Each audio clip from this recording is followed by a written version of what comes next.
Good morning, everybody. It's Scott Fischer. Welcome back to the podcast. Don't let Haboob hit you in the face. And I say this each and every episode. If you live in the greater Phoenix area or in the great Southwest desert, you know what I'm talking about. In the summertime, our air gets super hot, super heated. And I have been fascinated for 46 years of living in the desert, how it could go from sunny and warm in the morning to what over my shoulder here, if you're on video, you can see a dust cloud 65 miles wide, a mile high. That cloud hit Arizona that greater Phoenix area last summer, and we weren't expecting it. And so that 65-mile wide dust storm was then followed by wind and rain and trees going down and all kinds of things. And I've used this metaphor for years, y'all, because in my work for the last quarter century, 25 years of this, I have been working with families who are in the space of navigating life with a loved one whose aging journey is causing situations, causing problems, causing stress on the family system. And too often they've put their head in the sand, they've denied it, the families have pushed back, there's been bad communication or generational missing each other. And when that happens, Haboob shows up. And so I've been talking to professionals as we've launched this over the last few months, talking to professionals who have various perspectives and experiences on this topic and this issue from lots of different points of view. And today I've met a guy outside of the greater Phoenix area. Jason Jurado is joining us this morning. Jason's in California. He's the owner, founder of One Path Coaching. He has lots of input, lots of experiences to share with us. And I think we're going to glean a lot from you today. So Jason, welcome to the show. Great to have you with me. Thank you so much. Thank you for having me. I'm glad we connected and we were able to find, I do a lot of things. And so we were able to peel the onion back and go, that's where we connect. So I'm really happy that we were able to come together. Thank you. I think there's a lot to get into. And as we were just before we hit record, we just feel the energy and the role that we were on. And I just wanted to hit go and let's bring it up. And would you do me a favor? Would you tell everybody real quickly what at One Path Coaching that you do, what some of your areas of specialty in, and then we'll take it from there. So for the technical folks, my background is in Neuro-Linguistic Programming, NLP. I'm a Master Practitioner of NLP. I'm a Master Hypnotherapist, Master Timeline Therapy. I'm certified in Polyvagal Theory, and I'm mindfulness and meditation teacher. I've been meditating since I was 8 years old and gone from there. And then I've worked with some great people and some on the Zen side more than anything. And so that's what I've got. I've got other indigenous things in too, but that's the majority of it. And what I do with clients is what my story is, and I won't get into my story for sake of time today, but basically I am 54. Where this the show is, I'm 54, and I really didn't step fully into this career, which is my calling, until I was about 50. And I worked other things. I was in the Marine Corps right out of high school, and then I did other stuff, and I worked in retail leadership, and I worked in HR and training and things of that nature, but never got to fully live my purpose. And so finally, 4 years ago, I stepped fully into this, having my own business and living my purpose. And so what I do is I help people with that same thing. I don't want people to have to wait as long as I did. So I work with people anywhere from probably early 30s, because that's where you start to really go, okay, I've got through that first rush. Now I'm figuring things out. And I have clients all the way up into their 80s now. People that are looking to fulfill their purpose know that something is off in their lives. You can go through life and be like, oh, person floating in lukewarm water, everything's good enough. But you're not fully living your life. And no matter where you're at, whether you're 30 or whether you're in your 60s, every day you wake up is a blessing and you have another day. Some people turn it off and go, oh, I'm too old for that, or it's passed me by. No, it hasn't. You have today. So let's get up and let's go. And so I help people clear out all the negative emotions, limiting decisions from their past that are holding them back. Oh, you can't do this and you shouldn't do that, and we don't do this and stuff. And we'll get into that later when it comes to this subject. Clear that out and then come up with a plan and say, okay, what do you want? And so I help people really go, because if I ask anybody what you don't want in your life, they could write pages, they could write volumes. But then you turn it around and go, okay, so what do you want? Yeah. And so through the work that I do, I help you discover what is it you actually want. And it could be, I want to be happy. Okay, then how are we going to achieve that? And then we'll do what we call chunk down from there and get the details. Or I want to be a pilot. Okay, so what's holding you back? Where are you at and where do you want to go? And that's what I work with people is, where are you at? Where do you want to go? And then I help them along their journey. I don't do anything to anyone. I help you on your path. I help you along your journey. I'm here as a tour guide. And that's in a nutshell what I do. Yeah. You said several things that triggered me. One of the last ones you said was, I don't do anything to people. I've had a mantra. I just lost my mom back in November. Jason, mom had a long 10-year journey living here in Phoenix. We brought her here from Ohio to Arizona to spend the last years of her life with us. And I always used to say to her, and I said this to my clients for 25 years, I never want to do anything to you, always within four. I wanted to align myself and be their advocate, be their guide, be their, in my mom's case, her son, but also her power of attorney and her leading advocate. My brothers aren't here. So, and my dad and her divorced years ago. So mom had me to run point. I think in a lot of people's cases, there's a natural defiance in, I think, the human condition that's baked in sometimes. And so we offer all this awesome guidance and alignment and enlightenment and all this kind of stuff. But why do people settle for sometimes the status quo? They settle for that, right? Yeah, something that when I getting ready for this to talk to you today, I wrote some notes down. I was getting my thoughts together, and that aligns perfectly what I was going to say is that they have proven that the universe is expanding. It just is. And they've done it a couple different ways, a couple different telescopes. People way smarter than I am have proven that the universe is always expanding. So my question is, why do we shrink? To your point, we only look for we start as we get older, we tend to go for just our favorite places and our favorite things. And, oh, I don't want to try this. My stepmom's in her early 70s and I've never had Thai food. I'm like, what? What are you talking about? Let's try some Thai food. There's a small example, but they get to the places where they feel comfortable. And and that's what happens is we give up so much for convenience and comfort. We give up creativity, we give up growth, we give up excitement because it's safe, it feels safe. But unfortunately, that's not truly safe. You're shutting down. But part of our conversation today is, especially with the haboob hitting you, but guess what? New stuff is going to show up. Yeah. And if you keep shutting down, you are not prepared, my friend. So that's what I wanted to talk about today too. That's just that human nature is we feel that safety being in a smaller space. This is a big topic, and I think about things, Jason, a couple of segments of this. One, there's professionals listening to us. There's people that are tax advisors, insurance agents, HR managers. There are people that are professionals hearing this. And you have these employees or you have these clients in your life who are going through something that's, for a man who's still living the aftermath of losing his mom, I'm telling you, I know the way through this journey. I know resources. And it has sucked the living life out of me. So there's that category. There's the guy like me, that's the adult kid who all of a sudden is now thrust forward to deal with. Nobody gave us a book. Nobody gave us any training on caregiving. Nobody told us that my brothers were going to be, all these years they've listened to me. Now they want to exert their autonomy. And nobody told me how to deal with all the family dynamics and all this. There are the seniors, and here's another category. There's the seniors, and you do some work with the aging population, the very ones who are the remnants, the last of the silent generation and the very first baby boomers. You work with those guys. That silent generation's a hard group of dudes, man. They were the ones that survived the Depression and they got out of the war. And so they don't love it that they are needy and they need help. They like to be independent. It served them well. Now at this point in their life, man, they are hard and resistant and protective and prideful.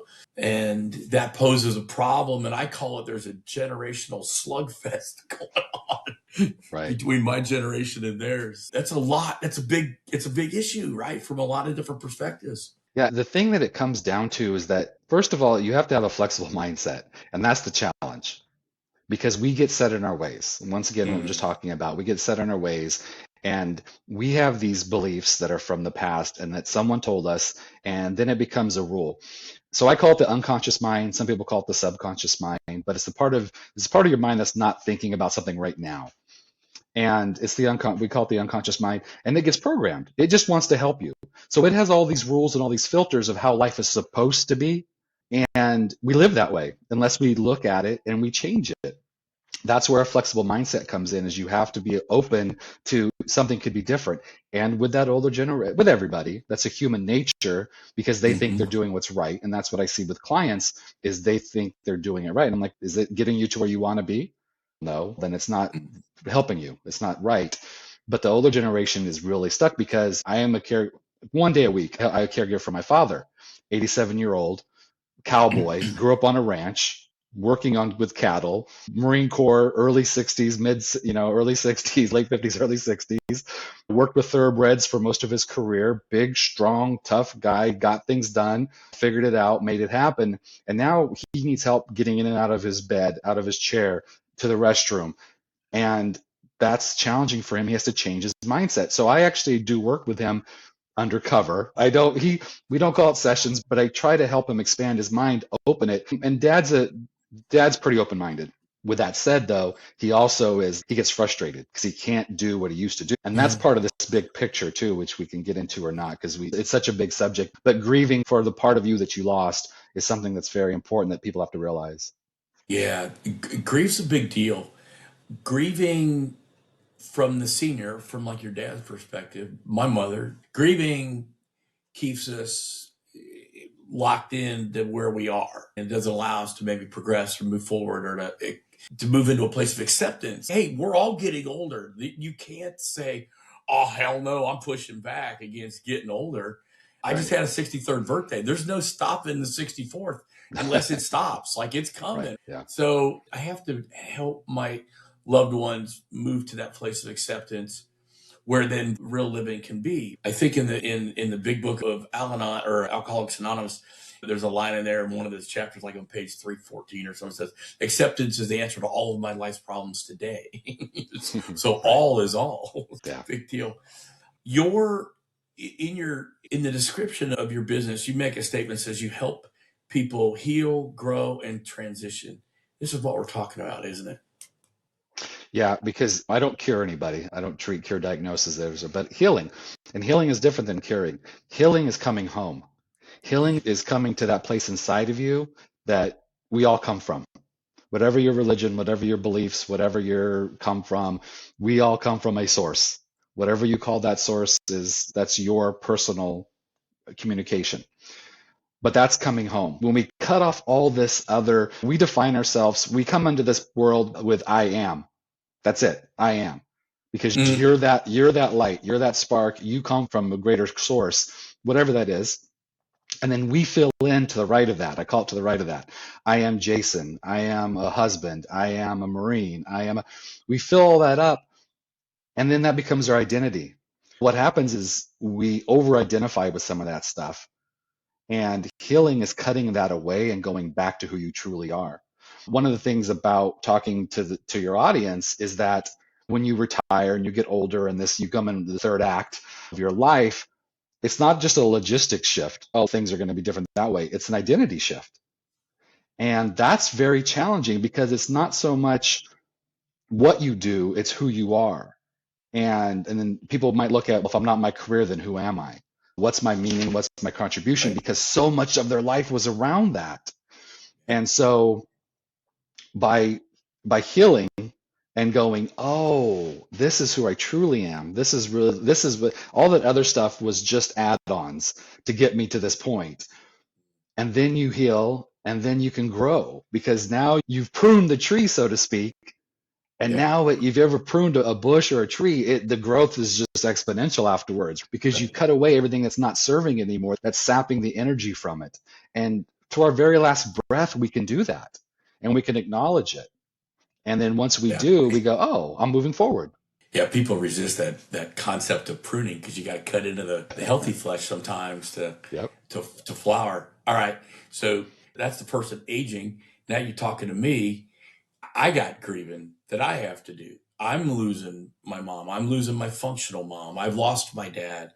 You're watching this big hoss of a man, your dad, age out. No fault. It's the human thing. Right? It's our journey. And so there's a grief here. There may be wounding in those parent-child relationships. There probably is. Right. that's not been ever dealt with and resolved. And I'm sure you got a different message on the helping me heal and grow so that I can flourish Right. while still loving, resourcefully digging deep to care for the person that I'm responsible for. Help our listeners that are the adult kids hear some of this. Yeah, there's a saying that I don't use, and I'm not going to say it, but when I say what I'm going to say, you'll know what it is. But what the saying that I use is, you can't fill from an empty pitcher. Some people use Right. another analogy, and I don't like it because it implies doom. So you can't fill from an empty pitcher. So we have to remember that we get into these roles of supporting and helping others, which is what we do. I'm Gen X, you're cusp, you're Yep. boomer slash cusp X Yep. at your age. And our generation, that maybe our age range is, maybe I don't have children, but still raising children in a way. And now they're helping their parents, and they're caught in the middle of this. And so the important message is, make time for yourself, help yourself, because if you don't, then if you're not the best for yourself, you're not the best for anyone else. You hear about self-care all the time, but Right. most of us go, yeah, I don't have time for that. I don't have time for massage, or I don't have time, or therapy Right. costs me money, or whatever. But I'm like, I'm telling you, I just feel like I'm wrung out from Right. constantly being needed. And until mom passed, there was 4 generations of my life. I'm a grandfather. I got 6 kids. They've got spouses. I got my mom. I got my in-laws. This was why the sandwich generation illustration was coined a number of years ago. Like, we're really in the middle of it. Yeah. But we want to be able to give those of you that are listening to us, those of you adult kids, permission to grieve, encouragement to go find a Jason in your life. Could talk through some of this, Right. validate your pain and experience. I'm going to say the word forgive. Don't Yep. allow resentments to Mhm. build. Talk about where that gets in the way, because Yeah, that's a hard one, man. yeah, and I actually teach a class on forgiveness, and I talk a lot about forgiveness. And I didn't mention this. I work for a group called YOLO Cares. It's hospice, palliative care, and they also have a Center for Loss and Hope, and that's dealing with grief and loss. And I work with them outside of my business as well. I'm a volunteer, but I'm also a contract employee in a couple different ways. I work with 2 different groups as a facilitator, and we see folks that are caregivers that are trying to find this space for themselves. And it's, oh yeah, these people are 24 hours with their loved one, and they make an hour every first and third Thursday to come and join my group and come together. And that's what they're doing for themselves. And so you tell them, oh, just make time for yourself. They're like, yeah, when am I going to do that? Taking care of all that stuff. And so that's the challenge, is that when you're giving all the time, you forget that you have to receive. It's reciprocal. And within that, there's grief, but there's also forgiveness, because you're grieving for the life that you don't have anymore, but you have to forgive yourself for not having that life. You forgive your loved one for getting sick. As strange as that sounds, there's resentment there. There is, Oh, this yeah. isn't what I signed up for. This isn't the life that I have. And some people say, well, death do us part and all that. Yes. In that ceremony, yes, those words are Yeah. there and people feel that way. But when you have to live it on a 24-hour a day basis, Yeah. it can be trying. So forgiveness shows up there as well. And you have to forgive yourself if you're the sick one. You forgive yourself because I don't have control over this. I am in a situation I'm in. I always start with a quote when I teach forgiveness, and I say, forgive not because they deserve forgiveness, but because you deserve peace. And It's a that's for what us thing. Forgiveness is for us. of course, yeah, completely. And so that's something that I teach a lot too. And it's about releasing all this negativity and that stuff for you. It's not saying what the other person did was right, appropriate, correct in any way what was needed. It's saying Yep. that you don't have to carry that burden of that event anymore, and you let that go. And that's, aging can feel that way.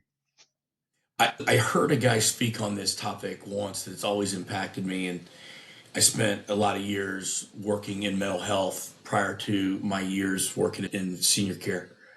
And so many people, their mental health was tied to their unwillingness to forgive, Yeah. because it creates resentments. The root word, I think in the Latin, that resentment equals jail. The original word means jail. Can you imagine? Wow. We do these things and then pull the door shut on our own jail cell. And that's why we say forgiveness is for us to unlock that door and be able to step out. It doesn't acknowledge or give permission to have been offended or been wounded by those people. It gives us permission to step out of jail. The other side of that is what happens when resentment goes into that root of bitterness. And now it discolors our entire life in so many ways, right? Bitterness is like an extension of all that, where now I'm not the person I should have been at all. Right. Yeah, then you give yours. I worked with a client one time that he was dealing with some things, and he was talking about somebody that had offended him or done him wrong or something, that they had a history. And I could see him getting angry, sitting here, and I do most of my clients virtually, so that's why I have clients all over the United States. And I could just see it. He was in the moment. And I said, okay, so and we had rapport, and he knows that I was there to support him. And so I was able to shorthand this conversation. But I said, okay, so you're clearly upset and you're mad and your blood pressure's up and your heart rate's up and your stress is obviously up. How do you think that other person's affected right now? And he stopped and he paused and all the color came out and he was like, he's not. It doesn't affect him at all. And I was like, exactly. And that's what forgiveness is. Forgiveness is forgiving that part of them that lives inside of you, because that's a heavy weight. They jokingly, they say they live rent free in your head. That's what happens, is that they're still there, and they might have passed away already. They might not even be on this planet, but you still have these arguments with these people, and that's holding you back. Yeah. So here's the real life application. All right. I've got unresolved stuff with mother. Right. And now mom's dependent on me for guidance, but she doesn't want me to lead her world, but she needs the support of our world. She needs me to write checks. She needs my brothers and I to write checks for the world, but we're not. And as in my own journey, I'm peeling back things, but I go, God dang, mom. And my brother's, God dang, mom. And now we're forced to navigate rough waters with her, and we're still dealing with some of the stuff. And I guess that was where I was going with this. Is, hey man, if you're a guy in our age group, 45 to 65, and we got stuff with our parents that you may have swept it under the rug or said, oh, it's okay or whatever. Oh, maybe before the crisis happens, call Jason, call a Jason. Right. Jason, unpack some of that stuff before you get into the depths of the demand of this rough transition where Haboob gets in, and then it can get way out of hand sometimes. Yeah, we hold on to. There's a Wayne Dyer. He talks about release and letting go, and he says you're standing at the edge of the cliff. You're getting ready to jump off. You have wings. You have wings. You're going to fly. You're going to accomplish what you want to accomplish, but you're carrying this sack of rocks, and so you jump off, and your wings don't have the power because they're not built for these sack of rocks. So you have to let go of those rocks, and that's letting go of all these things that you have. When you step into this, we get into this point where we're like, no, it's too past. It's the past, and I'm just not going to forgive. Why should I forgive her or him and let that go? But the reality is that go back to it. Every day you wake up is a new day, and so why waste another day holding on to that? And like you said, most people find themselves either as a caregiver or needing a caregiver. That's just the statistics. It's just going to happen. And if you don't understand that, let's start with this. Just peace. We all want peace. And you're never going to have peace if you're holding on to all these old resentments. You're just not. And you hold that grudge because for some reason you feel that you're like, you know what, this burning grudge and this anger that I hold this person, that's going to warm me up. That's going to give me back what I lost. But it doesn't. It actually strips more away from you. So the sooner you realize that and say, you know what, I don't have to hold on to this anymore. And it's okay. And you don't have to wait for the other person to change, because you change. And when you change inside, that changes the whole bill, because there's the saying that says, and it says man just as general. It says circumstances don't make the man, how you respond to it does. And that's your choice. But if you're coming from a place of anger, frustration, and holding on to these old past conflicts, you're never going to get there. Every circumstance is going to be a burn, is going to be something that's pulling you away from who you truly are. Yeah. So let me take this to the next group then. And then professionals, if you're listening to us, if you are an employer, you are a business owner, you are an HR manager, Jason, one of the things that's in your skill set is that you've worked with companies and deal with some of the HR issues. There's big research been done already on the impact of all this caregiving on the workforce of the Gen Xers and the boomers and the cusp people like myself, where we're still working, but it's impacting us at work. It's impacting our performance, our attendance, our production. FMLA claims are up at an all-time high. People use their PTOs not for self-care. They're using their PTOs to take mom to get her blood work done and stuff like that. And so one of these things, there's a question that I've been asking people. Is there someone in your, like people that come through my world, is there someone in your life whose aging journey is causing you or the family system some sort of pain or distress? People's eyes go, oh my God. And I think, Jason, if we just start learning to ask our employees or our colleagues a question like that, it would open the door to our ability to support them, guide them, get them the right resources, because they're dealing with this parent or this loved one. Right. And we have a chance to be a positive impact on their life. One of my biggest challenges when I worked in that world was, I don't like the term, it is what it is, but human resources, because that implies that you're just a resource. I actually worked with a team called the Associate Relations team, and it was an offshoot of HR. And it was meeting people where they're at. It was treating them as humans, because and this is we can start a new show, but it's like when you treat people, you get the results you want. It's not the opposite. If you get the results, then I'll treat you like a human. That's ridiculous. But that's what happens. And so as these organizations realize that their people are dealing with these things and in order for them to have the most productivity from them, they need to support them fully and completely. And it sounds callous, but that's the reality of it, right? Because businesses are in business to make money. And they have to realize the way that they're going to get the best performance out of their folks is supporting them. Is that time off? Is that check-ins? Is that one-on-one culture? Is that making them something other than just a number? And that's what happens a lot of times. And so the reality is that FMLA is only in California. Well, FMLA is the states, and then California has its own thing. It's 12 weeks. And then you have time off, and you have other things you can do from there, not to get technical. But the reality is that if you are putting them in a situation at work to where they don't feel supported, and now they have this situation in their lives outside of work, they're going to lean towards that outside of work. And they're going to take all the time and do everything they got to do. But if they're supported and they feel comfortable and they're like, you know what, I'm going to go back, I'm going to work for a bit, I've got some stuff to take care of, and my family will be okay in this moment, if that makes sense. That's the reality, that they have to humanize, companies have to humanize themselves to realize that the old grind is just not going to work anymore. It's not going to get the results they want anymore. And that's the boomer generation was really the shut up and take it. But then you got the gold watch after 25 years or whatever it was, and that doesn't exist anymore. So as that transitioned, the workplace has to also transition to go, wait a minute, what can we offer to have people to treat them right, so we get the most productivity, so they can have the best lives, so it's a win-win for everybody. It's so important. But what's it cost you to keep having to recruit new staff, or do people take early retirement because my job didn't adapt with my life needs for this season, if it's a few years or whatever? Recruitment and retention, right? Those are key phrases and key buzzwords for employers.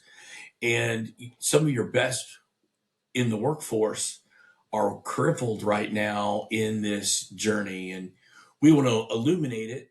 And we want, one of my missions, man, is to help companies advise them on how to create a culture of support for this generation of people. This is going to go on for a while, right?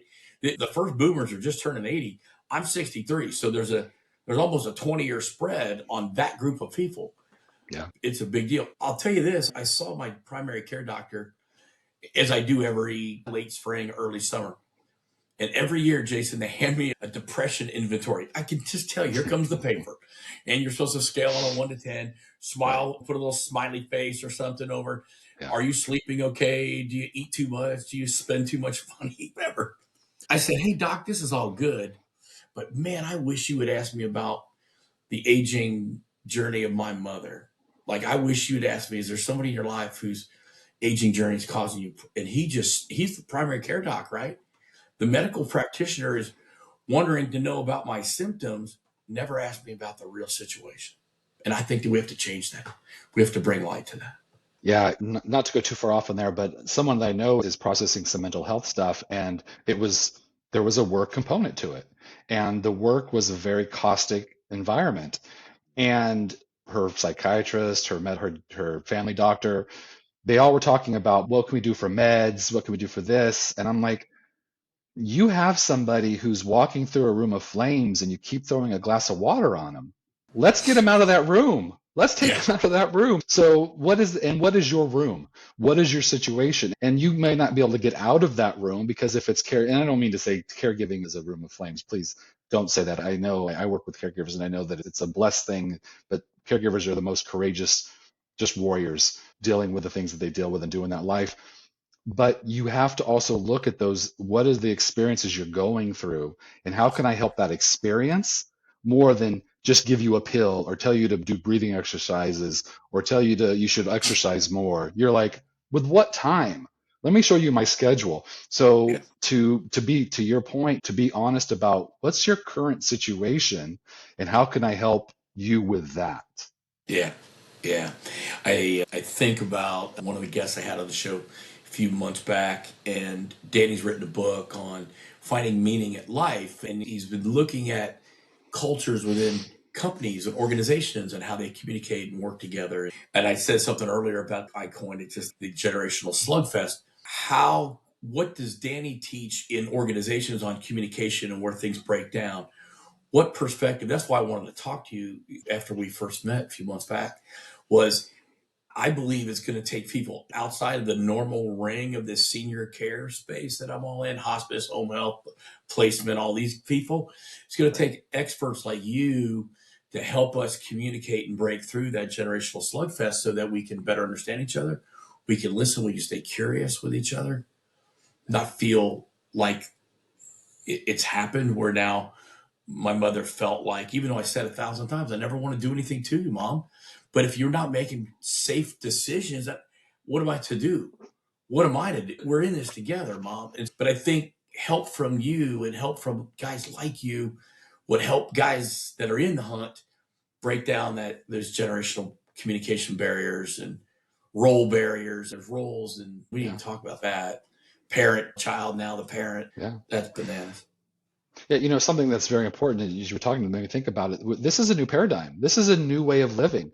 This is something with the baby boomers are such a big part of the population, and Right. they're aging out. So that's changing how the rest of us have to show up because of what you just said. Yeah. Because that there's been caregivers from the beginning of time, but how that looks, what that looks like when my generation was the first, we were the latchkey kids because either divorced or both parents had to work for the first time in a generation, and that switched, and so that dynamic changed for everybody. Everyone was like, wait a minute, what's going on?